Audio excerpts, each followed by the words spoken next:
Hello, Garland Nixon here with Andrei Martyanov, and there's lots going on in Eastern Europe and a little bit going on in Western Europe. Let's talk.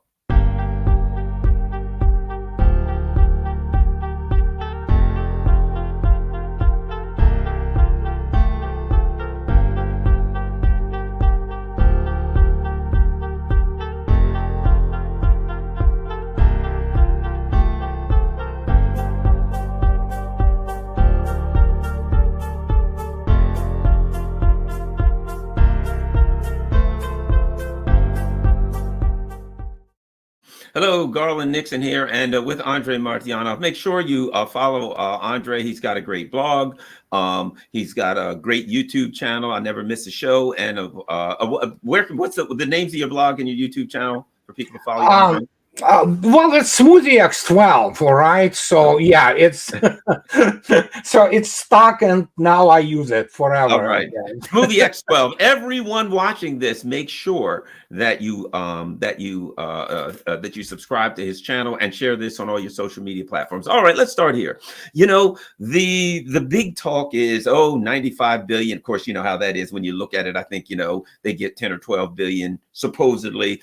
All of that being said, notwithstanding the fact that there aren't even $10 billion worth of weapons to buy, everything I'm reading to me now says one word: collapse. And as you know, if you've been watching my stuff all along, how is this going to end? My prediction was collapse. It will collapse. The military will collapse. The political situation, that Ukraine will collapse like a building where, when they put the bombs in and it goes straight down. And what are you hearing about the situation on the battlefield? I know they're hiding some of it in the mainstream media, but town after town after every day, there's another town that I can't pronounce that's falling. Yeah. Ochertina, and then of course in the area are already fighting inside Krasnogorovka, which is very important transportation hub, and it's a kind of anchor of the very important defense sector there. But point is, how to put it politely, 2 villages today, 2 villages tomorrow, and the question is that they need to retreat. But reality is, on many sectors, it's not retreat anymore. It's basically running away. So I'm going to be making video tomorrow. Actually, I was laughing my butt off reading this shyster, David X from Forbes, who passes for military specialist. And I'm going to be talking about it tomorrow, that, those brigades. You know what? It's pretty bad. And now you have the battalion-sized forces surrendering. They execute very many who try to surrender. Obviously, this is what they do really well: shoot in the back of people who, and how to put it politely, there is not much left in the tank for them. So it's just a matter of how General Staff wants to proceed. Russians are not in any way limited by the calendar. There could be the factor of the US elections, depending on how you want to go, and it's all entirely up to Putin and Security Council. Do they want to make already miserable life of Biden and his administration even more miserable? Or do they want Trump, which is, hot airbag? That's what he is. And but he might be, still trying to pretend that United States is hegemon or something like that. But the reality is, for Russia, it doesn't matter. So Russians proceed there as they deem necessary in order to now collapse whatever they're left of the political and economic viability of the West. And there you go. Now, here's the other part, because for a long time, what we've been hearing, things such as, yes, the U.S. wants to do a false flag that will give them an excuse to go into Ukraine, right? Oh, they're going to send the French, they're going to send in some of those baguette-eating bastards. They're going to go in and they're going to wipe out the hordes of the Russian army, right? All of these things. My feeling's always been, this is the way I put it: if they would, they could; they can't, so they won't. They don't have the men and material to challenge Russia on Russia's border, to go to the border of a superpower and fight a superpower that's defending his border. You better have one hell of a force, and they don't have it. No, there are no resources militarily. And again, I'm going to repeat my friend Colonel Vladimir Trukhan, who said already 2 years ago when it all started, and even before actually, he said, you know what, we don't even sweat about European NATO. So it's just because we know it's all, as Colonel McGregor stated, for example, about UK military, Lilliputian. Okay, the same goes for, and I quote him. Hello, I can always be accused of being biased.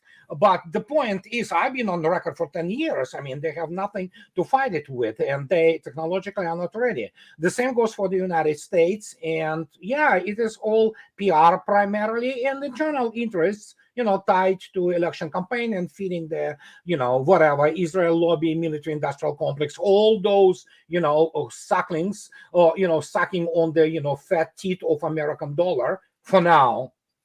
So, and what can I say? I mean, they don't have resources. My understanding is that there's a huge ton of Bradleys, small, maybe some Bradley vehicles, fighting vehicles, some ground fighting stuff that's in Poland and other places. And they're saying, okay, as soon as we get the go, and apparently they got the go, we're shipping all of this stuff to fight. But my first thought is using space-based intelligence. Won't the Russians see it as soon as it starts coming across the border? I mean, how are you going to hide 3,000 or 4,000 Bradleys? Can't they hit it as soon before it even gets to the battlefield? Well, they can, and Russia has second best after United States intelligence, surveillance, reconnaissance complex.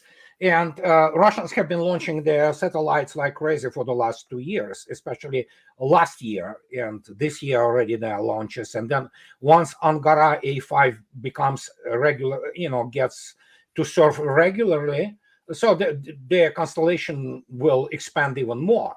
They have it. They have 24/7 awareness. But the point is, I mean, so yeah, they collected those Bradleys. So what? Who's going to operate them? First, this is not a good APC or whatever, the fighting vehicle. It's been burned in the industrial quantities. And I don't think so they even give the good bonuses for it anymore. They still give you decent money for Abrams or Leopard. Or the Leopard went down dramatically. It was million rubles. Now it's 500,000 rubles. So because it's like, dude, I mean, there are too many of them with burning. So it's, no, I'm not joking. It's, I believe it. My sim is like, I'm being facetious. I'm not. So now they give million rubles for Abrams, but so evidently they don't want to put Challengers anymore because they will be obliterated. So in this case, it doesn't really matter. Plus, not the separate weapon systems actually fight the war. It is the system. It is the system, especially starting from the state or nation state like Russia with its, industrial capability, which feeds the armed forces, which, by the way, are still being formed or shaped by Mr. Gerasimov and his general staff, because they're shaping the force for the next 50 years approximately, at least to 2050, 2060, the way it's going to dominate technologically. And in this particular case, okay, they will send some more Abrams or some more Patriots. What's going to happen? They will get blown up to smithereens, because it is the whole concept which fights. And it starts from, again, technological ideas, procurement policies, field manuals or combat manuals. So it's a whole thing, it's just a tremendously complex thing. And they think that they send a couple of tanks here and there or a couple more Patriots. Makes no difference whatsoever. I think, to me, if you're sending whatever you're sending in, and Russia has total aviation domination, once you get domination of the air, to me, it's just a matter of I'm not going to say the war is over, but it's just a matter of time before it's over, with the Russians using the Fab 5 bomb. The combination of the drones, the big guided bombs now, and of course, Russia's world-leading missile technology, they're just throwing these guys at that. These people are cannon fodder. Well, yeah, they are cannon fodder. And I spoke about this, but I will remind you that if you go to the parameters, I believe, this is the publication of the U.S. Army War College. It's a good magazine, make no mistake. Some of those things there are very realistic, and sometimes you have the brilliant ideas, but other part of it is just basically all this, exceptionally scrap, But I mean, people from TRADOC, Training and Doctrinal Command, wrote about, I believe it was the winter quarterly issue, where they stated, guys, if you want to fight Russia, prepare to have 3,600 casualties a day. And you cannot stay and create any kind of headquarters or command and control, centers, because you're going to be annihilated. And the only way is to do it, of course, is run constantly, on this mobile headquarters. But obviously, it immediately degrades your ability to command and control. So we're looking at a completely paradigm shift in every single respect. And there are obviously competent people in the U.S. Armed Forces who understand what happened. And when you look at what they're doing right now, they want to literally fight to the last Ukrainian, because they are obsessed of maintaining some kind of the splinter in the back of Russia or something like that. They are obviously fanatics, most of them anyway, so they don't understand real warfare, they don't understand technology, they don't understand anything practically, and least of all, they do not understand. They understand Russia, and they don't understand what Russia is economically and politically.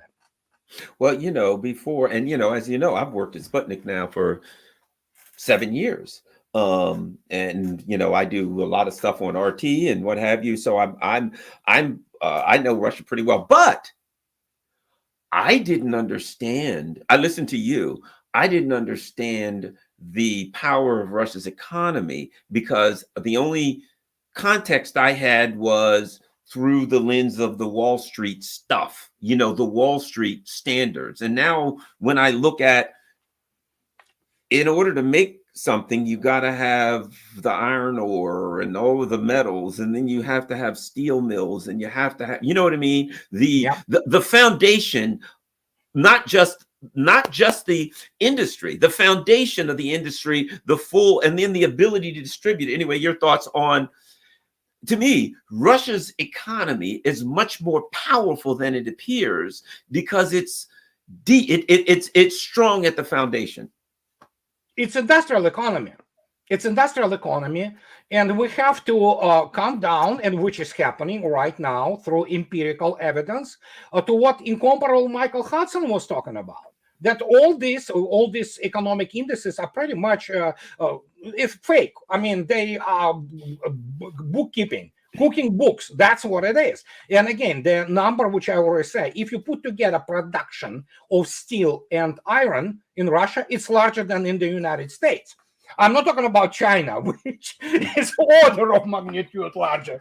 And and when you look at this, and how many tanks can you produce, or how many whatever, and then suddenly they recognize Russia produces a month the number of their precision or precision guided and standoff munitions more than all West combined produces in a year. And actually, the gap is growing. They will not be able to catch up. Not to speak about, of course, the fact of the qualitative gap, which is United States doesn't even have the supersonic missile, for crying out loud. I'm talking about anti-shipping missile, let alone we're talking about something. United States, I'm not even talking about Europe. Russians already deploying what is called KHBD. It's the cruise missile with 8,000 kilometer range. Okay, it's outranges Tomahawk by 4 times. And when you look at this, I mean, guys, it's not even serious. So what is the reaction time, for example, of Zircon, which is already have been used on a number of occasions to a devastating effect? It's a hypersonic missile with the Mach 9. So if you are in 100 kilometers, okay, from the front line, and you do something, you get, no matter how much you do this AMCON, emission control thing, you will be still found out, and the targeting will be given. So guess what? If that thing launches, for example, in 100-kilometer range from you, okay, it flies about 3 kilometers per second. How much time do you have? 35 seconds to grab your butt and just get out of there, but you wouldn't even know. So, and it doesn't matter even that, let's say, AVAX, if they can even detect it, says, oh yeah, we have something flying to you, you will be able to unplug yourself. Just, that's it. It's just the matter of timing and firepower. And American firepower is always it's aviation primarily, So, and it's really not that critical in the peer-to-peer or peer-to-better than peer, especially when you look at the Russian air defense.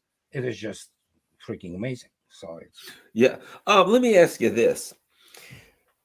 I've heard a lot of evaluations of the Iranian attack on Israel, and well, people say it's on Israel, but UK, France, the US was all involved in trying to shoot stuff down, right? They had their the David Sling, which is really the Patriot, right? yeah, So they just changed the name on that. The yeah. Iron Dome. They put all of these great names. Yeah, it's all American. It's all rating on the Boeing. And ultimately with their old stuff, and certainly you've got to have a lot of respect for Iran, but certainly they're not Russia or China. They, with their old stuff as a demonstration, they easily defeated the US. How and what did they do that we need to know about, and how important was that attack? Or in terms of political and strategic outcome, it's just absolutely revolutionary. It's revolutionary because it changed the whole political dynamics in the Middle East. Again, as I already stated, I'll just give you an example. When in 2018, Trump ordered, or maybe Ivanka ordered, Trump simply submitted, or maybe his son-in-law ordered, attack on Syria. Remember with those 100 Tomahawk missiles? Yeah. Well, Syrians, not Russians. Syrians Right. shut down 79 of them. And there was a celebration all over the place because they understood how important it was to show you. And you know what? Arab Street, those people will be, talked about in generations, about those, Syrian knights in shining armor, defending the country. Well, guess what? What Iran did, it attacked in 2020 when Trump ordered this crime by assassinating General Soleimani. They attacked a number of the US bases. They could do nothing to stop pretty much straightforward ballistic missiles. Then you have this situation. Now, it was one thing to strike the American bases in the Middle East. Now they attacked this little Satan. And this was the thing which is unprecedented. Nobody attacked Israel with such efficiency and such overwhelming effect. And everybody knows that. They penetrated and they hit the targets and demonstrated that we can get you anytime we want, no matter what you have there. Now you have the Shiite country, Iran. You have those corrupt Arab regimes, and you have now Arab Street. We're talking about hundreds upon hundreds of millions of Sunnis looking at Iran in awe. Okay, this will be talked about, in Ummah, and I had all kinds of trolls like, oh, Ummah is not homogeneous. Of course it is not. But guess what? How many hundreds of millions of Muslims, and especially Sunni Muslims, look at Iran now as the heroes of the Islamic world. I cannot even convey to you the importance of this. It's just absolutely shocking. And Israel was put in its place, and they told him, if something happens, we will do whatever we want to you, and nothing gonna help. And that was the outcome, which, geopolitically, it's absolutely, shifting, tectonic shift. There was a discussion, and I want to get your thoughts on it. I've had people have discussions. Well, what Israel was going to hit them back harder. Israel hit them back lightly. Israel could have done this. And I said, well, Israel has some problems, regardless of what they wanted to do. Iran is a long way from Israel, and they would have to fly their planes a long way over different airspace, etc. But then this is not the Iran of 10 years ago. Iran has an integrated air defense. And the most humiliating thing would be for the US or for Israel to send in a couple of dozen of those darn F-35s and Iran shoot them all down, because Iran has an integrated, not a few things sitting around, an integrated air defense. I think part of the reason they didn't act, because it would have been a second humiliation to send a bunch of F-35s in there and Iran send them, shoot them all down and have their pilots, held, captive, bargaining for their pilots back, and the F-35 is exposed as not even able to stand up, because Iran has S-300, it has boots. Those are very effective air defense systems. They have their own indigenous sort of knockoffs of ranging. First, they do have Russian-made Tors, but it's short range. But they have their books. They have Iranian analog of books. They have Iranian analog of S-300. It might not be necessarily as good as S-300 PMU favorite, but it's good enough to create a lot of headache, And at some point of time, there was a problem with Iran, especially in 90s and 2000s, and they had the excessive number of the physicists and engineers. Number of them studied in Russia, by the way. So it's like, okay, yeah, can those guys create something like this? Yeah, I'm pretty sure they can. And now when the rumor has it, they begin to take the delivery of Su-35s, forget it, So Israel, well, do they want to use nukes? Guess what's going to happen to Israel after that? It will cease to exist. It's going to be squeezed, and even the United States not going to help it. So now we have this, as Scott Ritter correctly stated, restoration of the deterrent in the Middle East. There you go.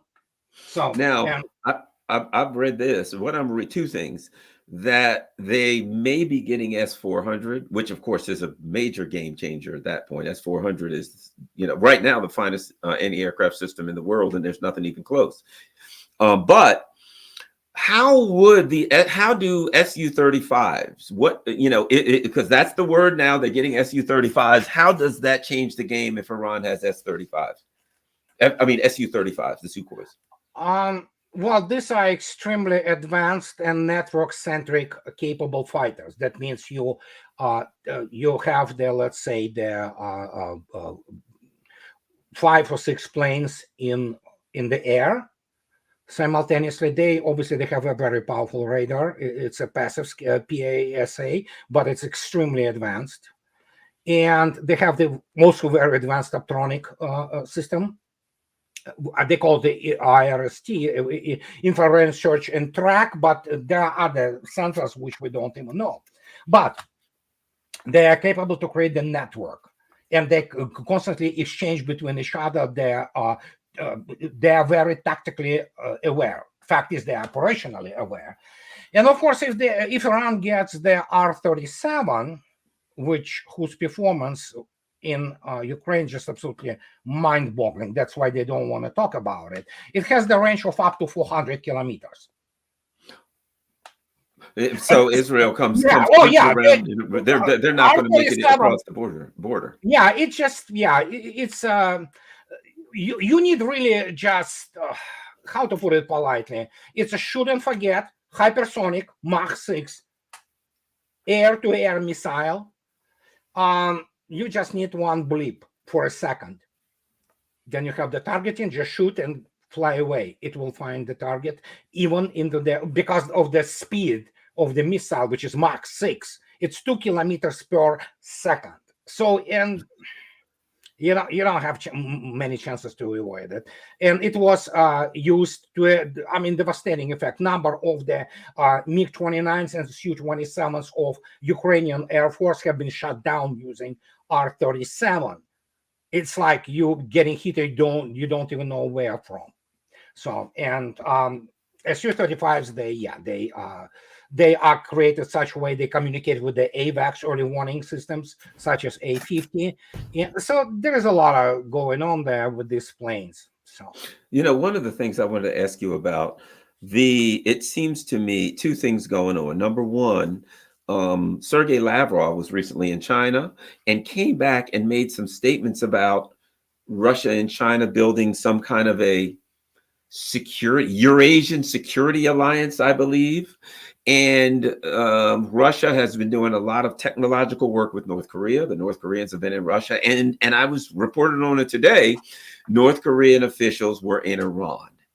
It sounds to me like Russia and China is building that they're building the equivalent of like the resistance forces that Iran has, where it has partners, allies. The US says proxies. I'll call them partners and allies who are semi-autonomous. They're armed to the teeth and they extend its power. Right? It sounds to me like Russia and China are working to build that kind of a very, very highly technologically advanced, powerful security alliance to defend.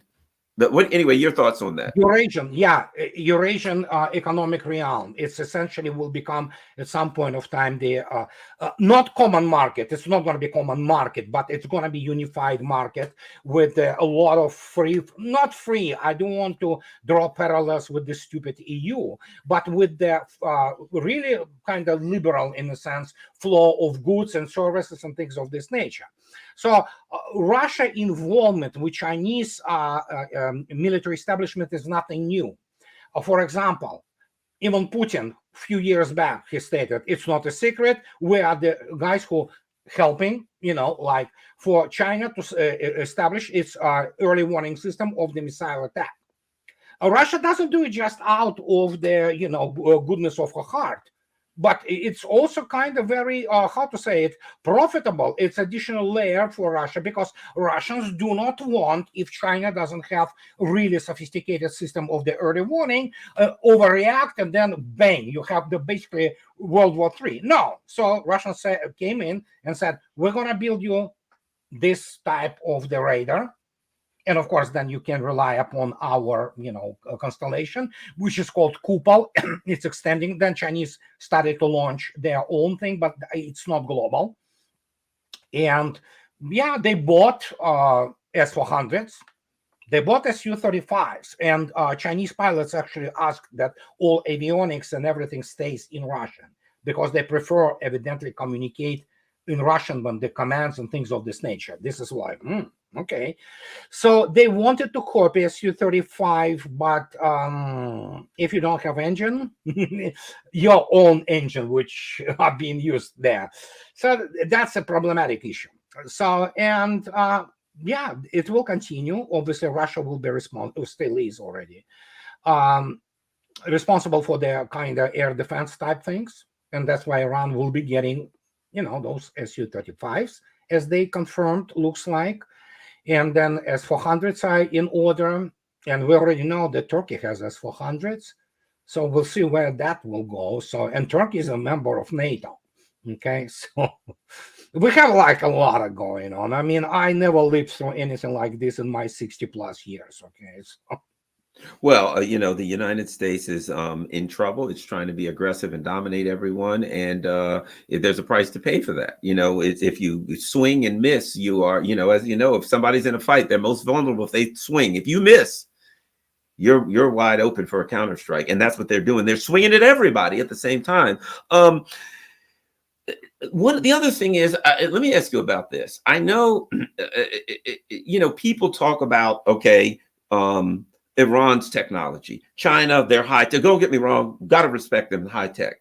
But there are only certain countries that, for instance, if you go to Airbus or you go to some of these countries that are building planes, they'll end up with Honeywell avionics. They'll end up with stuff made from the US and it comes together, even China, right? My understanding that Russia, other than the US, is the only country. That Russian jet, that Russian plane, the Russians, that's all their stuff. Yeah, it is. That's why, for example, MS-21 has been sabotaged for a number of years now. So they sabotaged composite materials, for example. Okay, Russians build their own composite material industry, but you are absolutely correct, especially when you drop such names as Honeywell, for example, Rockwell Collins, and all kinds of things. China doesn't have own good. They promise it for many years now. They do not have good, high bypass, effective engine for its commercial aircraft. And fact is, many people don't know, China produces military aircraft, including the large ones, The transport J-20s and all that, airplanes. yeah. But if you look at their Comac 919, it's not really Chinese plane. There are like some two parts of this plane which are made in China. The rest of it, it's all Western suppliers, all of it, from avionics to APU, auxiliary power unit, to materials, to what have you. Even landing gear is somebody's. And then, of course, you go and look, what do you have? You have Pratt & Whitney 1000 series, which is the main engine.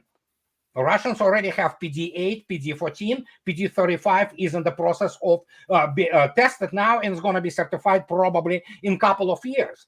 So yeah, there are only three manufacturers. It's Boeing, which we know is going down. Unbelievable. Today they lost another landing gear in South Africa. Have you heard that? No, doesn't surprise me. It just falls apart. Yeah, everywhere. Yeah, 737 lost the landing gear, the one of the left, I believe, wheel or something like that. So anyhow, and it's Airbus, which is a conglomerate, and Russia. And people say, oh yeah, what about Embraer? Yeah, Embraer makes the fuselage. Everything else in the Embraer is also what? Western. It's all Honeywell, Rockwell Collins, all Pratt & Whitney, Rolls-Royce, and things like that. So out of this, you have only three entities: Airbus, United States, and Russia. So there you go. Yeah. China is not there. Right, exactly. Well, Russia has the legacy of the technology from the Soviet Union. People forget how good of technology they had, and that in hindsight, a lot of the things that we thought maybe in the 70s or 80s were, matching the US, people are taking these old S-300s around the world, and they're better than anything the US has today, and they're 35, 40 years old. Yeah. Yeah, it's just the way it is. I mean, a lot of it was PR for many years. And then recently, about 20 years plus, it's nothing but PR. It's just PR. You go out and you... I'm going to be making a video tomorrow about it. It's just... and each time you think that, oh my God, you literally we have reached limits, then some anonymous American military intelligence guy comes up and says, yeah, China may be like economically, yeah, but we United States have the experience of fighting. Yes, I saw that. It's like, my God, you mean the high intensity police operation in Afghanistan is fighting? Yeah, they look at what is happening in Ukraine now. For 2 years, they have their jaws on the floor. They never fought anything like this, starting from maybe Korea, and even that is, And so when you look attentively, and especially the scale of the losses, for example, inflicted on what they believed was the best proxy in the American history, for example. So, and now they come out and say, yeah, we know how fighting goes. We saw the pictures from Afghanistan. That's pretty much, if that is experience, I'm sorry. I mean, let's be honest. In order for you to pretend or have the claim on something, you need to go and show the winning record. It's like, that is why when boxers come in the ring, they say, okay, his record, he fought whatever, 30 professional fights, 127, whatever, 10 of them by knockouts. And like, okay, yeah, that's United States. What do we have? Iraq. We have Vietnam. Well, Grenada, obviously, we know that was a great victory, no doubt about it. But I mean, other than that, and then we have the Afghanistan. And so those people still go out and pretend that, what they understand, what is the warfare of the 21st century. Even if China doesn't have experience, which it doesn't, they have missiles and anti-shipping missiles, which are supersonic and hypersonic, and they outrange anything that United States has in its arsenal. Do they want to move carrier battle group to the range of those missiles? I doubt it, because they will be sunk. Now, let me ask you this about missiles. When it comes to, the U.S., we could talk about the platforms of, the U.S. has various platforms to launch missiles. But when I look at what's happening in Russia, I see a number of different missiles that are used for different missions, right? Everything, these big old KH-101s, and then you've got hypersonic missiles, then you've got a number of intermediate size. Okay. Outside of the Tomahawk, which seems to me, those things must be 30 years old or something. More The than U.S. that. 40. Yeah, the U.S. seems to be, there's not a lot of different surface-to-surface missiles or those types of cruise missiles. It seems to me they're still focused. I mean, it's still the foundation of their missile arsenal is the Tomahawk. Well, they go for JASSMs now, joint air, whatever, surface to surface munition, whatever they call it. Original is pretty short range. It's about 300 something, whatever. Then they extended it to 1,000, and theoretically the new version of it will be like, they say 1,900 kilometers, maybe. It is still below, for example, 3 and 14 calibers, which are the land attack missiles. And in terms of anti-shipping missiles, you have the same old, which is Kronberg naval strike missile. It's subsonic, about 300 kilometer range. It doesn't mean that it's not dangerous. Obviously, if you have the large salvo and all that, anything can make a damage. Make no mistake. I by no means try to downplay the threat. But for example, if I have Zircon with 1,500 kilometer range and I have targeting, you can have whatever missiles you want. You're not gonna touch me even several times over. And the same goes for good old Harpoon. This has been around also for 40 years. They extended the range to 500 kilometers. But then again, you look at even the Onyx, that's the latest versions is 800 plus. And that targeting issue has been resolved. Russia can target any, for example, surface target globally. So, what can I say? I mean, good luck fighting that kind of war. What do you know about Russia's, and my understanding is they've got significant capability, definitely leading capability in the field of electronic warfare. Now, one of the things that seems to me that is critical now with the advent of the use of, drone swarms is you can't shoot every drone down, but you can utilize electronic warfare. Where is Russia? What kind of things do they have when it comes to those capabilities? At this stage, Russia is the largest producer by far of drones, combat drones. And just last year, they produced like 23,000 of them. So whatever it's going to be this year is probably going to be even more. But there is another thing. Yes, electronic countermeasures, definitely. It's one thing. You break the communication channel between, operator and drone, it's over. But there is other thing, which, by the way, Mr. Shoigu yesterday spoke openly.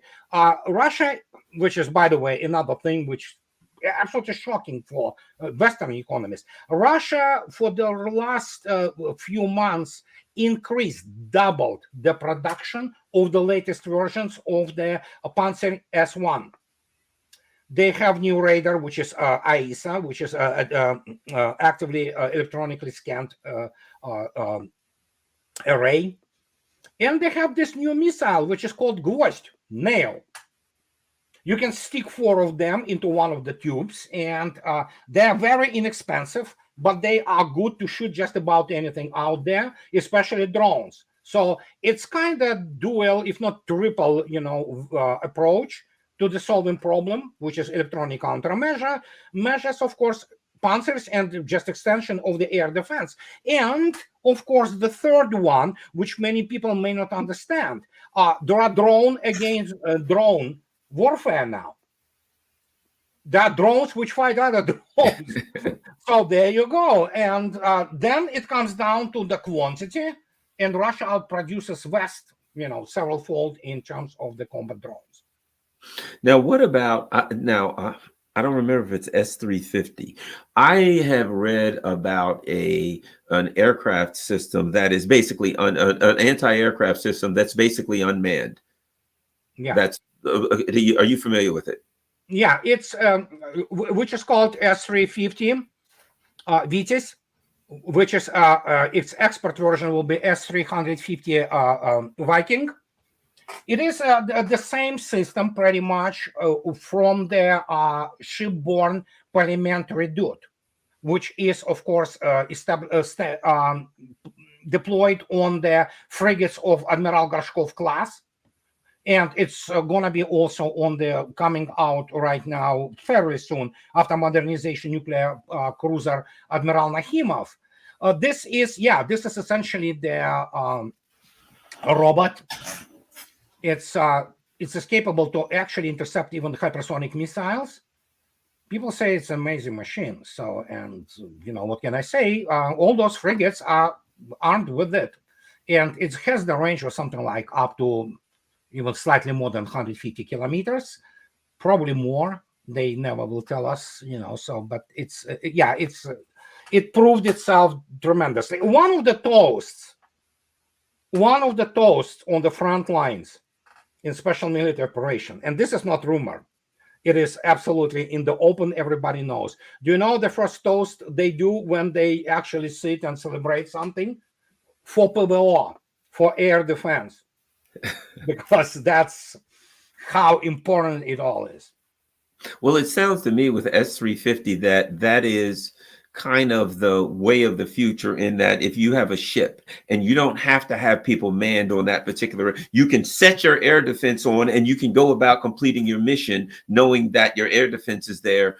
It seems to me that changes the game as far as your ability, even once they have it on ships, but I mean, once they have it on land, once they're able to integrate that, they can put in air defense systems unmanned in various places and just leave them. It seems to me that an unmanned air defense system, once they start getting produced in high numbers, is kind of a game changer.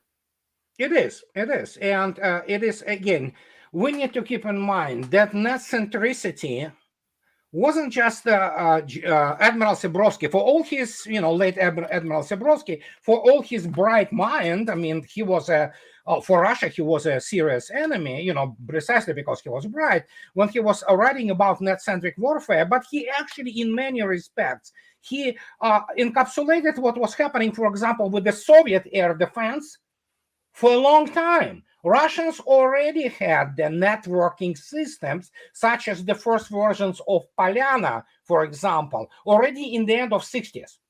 Then Wow. it went on, and these were the data fusion centers, which were capable. Today, it's capable to plug in 14 complexes and distribute. But now what we have, we have now the what is called shooters. They not only communicate through the central post, they communicate between each other too. So you have suddenly this, synergy effect, and that's why, absolutely. Once it's unmanned, it's all about mathematics. It's all about software, of course. Well, technology, obviously. It's and we're looking at again. I'm not saying anything new. You may ask very many American military people who are not lying through the teeth. We are looking at the paradigm shift in warfare.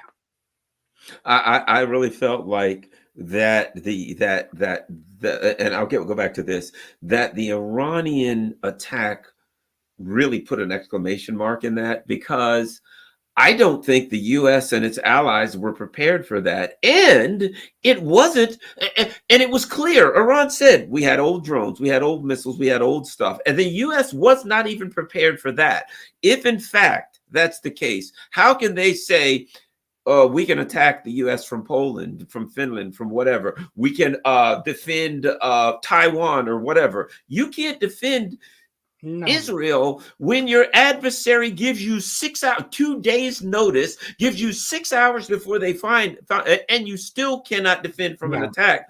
If it's a sneak attack, if it is a Yeah, it's conventional yeah. war, it's over. Yeah, it is. And you have to keep in mind also, Iran evidently tested their own hypersonic missile. I believe it was the of the glide body Mhm. type, not something like Zircon or Kinjal for that matter. It was the something like the mini avant-garde. Okay, let's What, put and it. what's the difference? So we know when you say a glide body, when you say the difference between like zircon and et cetera, what makes them so much more advanced than the other? The Chinese have it, other people have it, but it's not the same as the ones that the Russians have been using um in Ukraine. Yeah, But Zircon is the only missile in the world, hypersonic missile, which flies every minute, every second of its flight from A to target, completely under power.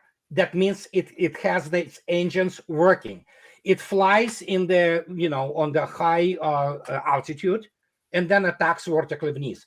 There is no burnout speed, for example, like is the case with Kinjal, which is aeroballistic missile. It's obviously not exactly ballistic because it flies on the complex trajectory, but it has its engine working to only so much, right, so long during the actually salvo, and then the rest of the flight it still maneuvers like crazy. Okay, and but it has the burnout speed, so to speak. When it hits the target, it is about Mach 6, which is still extremely high. They cannot intercept it, but it's actually approaching the target probably about around Mach 10, and then when it dives, so you inevitably have the resistance. This is not the case with Zircon. Zircon that flies, I mean, it burns man until it hits. That is a dramatic difference. And then, of course, avant-garde type is a strategic gliding body. It does indeed looks like a glider, just kind of like, almost like Planet of the Apes original movie from 1968. When you look at the spaceship, that's sort of like this. But this thing, yeah, it's accelerates to the incredible speeds of Mach 27 plus and flies in the upper layers of the atmosphere between 30 to probably 50 kilometers, maneuvering like crazy. You can control it, which is absolutely how the hell they did that. And yeah, you cannot stop it. There's nothing which can stop it. Mach 27, forget it, man. It just let me ask it's you all, this. I don't know how you know this. This is my question. You have the resistance, which generates a tremendous amount of heat. How do you have a missile at that speed without having it just melt and go to pieces? That to me is the question that would be if I were designing a missile that I'd have an issue getting around. well, there are certainly certain composites, obviously. Just to give you example, for including American astronauts, but primarily since it was done primarily by Russians in the last 20 years, when you go for landing,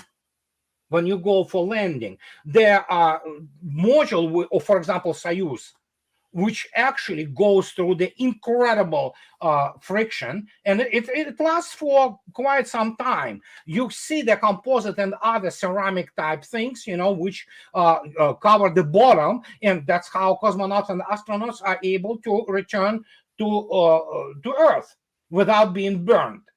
So obviously the technologies have been there for a while. What hasn't been there is the fact, how the heck can you control it?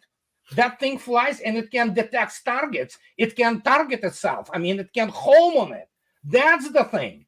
I mean, I have no idea how they do this. I don't know. So but obviously somehow it works and works beautifully, So it's just like, I don't know. It seems to me that interesting that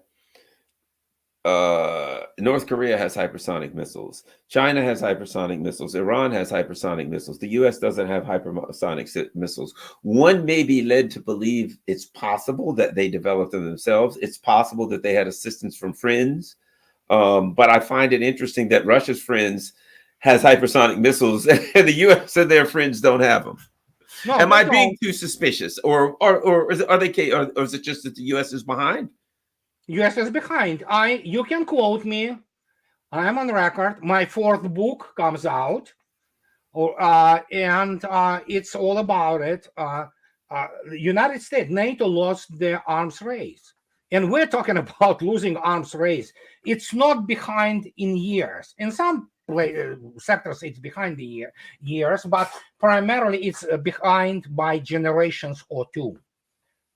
For example, that's it. It's so much, and we already know that the zircon coming out with probably up to 2,500 kilometers range and Mach 13 plus.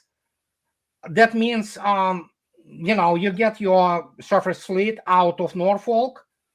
Somewhere in the middle of the Atlantic, there will be some, Yasin class, Severodvinsk class SSGN, and they will need just coordinates. Shoot and forget. They shoot it, get out, 5 minutes later it's over. So that's I know it's a revolution in military affairs. I'm writing about for 10 plus years. Many people still didn't understand that. Yeah, you have to combine some lessons from history, including from, for example, the World War II in European theater, but other things you cannot just directly apply them. You have to always get this allowance for the technological paradigm shifting. And you know what? United States, how United States lost the missile race is extremely well documented. It is extremely well documented. It is documented by none other than at that time Chief of Naval Operations Admiral Elmo Zumwalt, who in his wonderful memoir called On Watch, which is must read for anybody who wants to understand what happened, for example, to U.S. Navy. And where he wrote about how for example, development of the Harpoon has been sabotaged. So, but guess who? Aviators, naval aviators, they didn't want to lose their prerogative on the operations. And then you, of course, begin to read this further. And yeah, what's the name of it? Tomahawk initially was conceived as an anti-shipping missile. But of course, that would take bread from guess who? Aircraft Aviators Union. Just it's outstanding there. He presents the documents and communications, how it happened. And by the time in 10 years after that, it was already too late anyway. Russians deployed the first submarine launched supersonic missile, and from there on, they never looked back. Yeah, it seems to me now that, let me know about this. It seems to me that the Russians had a military-industrial complex that was a combination of private and public. It seems to me that the Russians are going back to fully a private, government-run military-industrial complex, which, from my perspective, seems like it will make it. The technology, their abilities will grow even faster once you get rid of that profit margins, and they're doing it. That they already are, as you said, in some areas decades ahead. But now that they're taking full control of their military-industrial complex, I would expect that they won't be able to see the West in their rearview mirror. Well, it's already happening. Let's not be too humble about it. As I already stated, there are now rumors in media, some of which the variation of the MiG-41 substitution to MiG-31 is already in works. It's the sixth generation. They say it's called. Again, listen, it's just all those things, for technophiles and, people who love military porn. Obviously, it's very kind of, enjoyable. But reality is that Russia is going now back sort of to the overall mixed economy. Mm-hmm. It is capitalist in where it needs to be, Government has no business in retail, for example. Government has no business in farming other than supporting farmers for, a government, pardon me, government has no business in many other things. There's not supposed to be government in the private restaurant, okay, or the chain in the hotels. That's is private. If you're talking about commercial aircraft, if you're talking about hypersonic missiles and space program, there is no place for people who live and do this for profit only. Railroads, Mhm. things like that. No Critical. profit. It's strategic resources, strategic industries. And again, do not forget the culture, war culture in Russia differs dramatically from the American one. It's just like almost opposites. Russians know what war is. They know it better than anybody else. So, and especially after Great Patriotic War, I mean, and when you look at this, that it's totally natural. Overwhelming majority of Russians applaud this. So there you go. Well, and we'll end up with this. Here's what a major factor.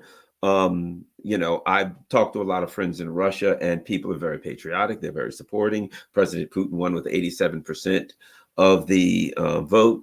In America, now the talk is all the kids in college. They're furious. They're on the campuses. They're unhappy, obviously, with what's going on in Israel. Let me ask you this before we go. Morally speaking, the damage that this Israeli conflict has done to the U.S. Your thoughts? Horrendous. The United States lost the remnants of their moral standing in the world. It's just, and don't forget, Ukraine is factoring big time. And here comes the thing which many people do not discuss. I do stress it constantly. There is a tribunal on the war crimes in Ukraine being prepared in Moscow and Donetsk. And I cannot imagine the volume of the, accusations. But when this goes online, it's already working. There are many people who are actually caught. There are many people who are actually have the charges leveled at them. But it will be made tribunal akin to Nuremberg trial. And many people from the United States, too, will be charged in absentia for the war crimes and crimes against humanity. And now we have the situation with the Israel, which is genocide, essentially, So, United States, the last voting, remember, in the Security Council, United States vetoed it. The rest of it either abstained or voted for resolution, So there you go. Everything you need to know. Well, we got 2 minutes left, so I'll ask you one last question. And I think this is important. Nobody's discussing this. This thing's going to be over at some point, and Russia will take all of Ukraine that it wants. Two things I believe. I've said this. I've made this point. I firmly believe this from the beginning.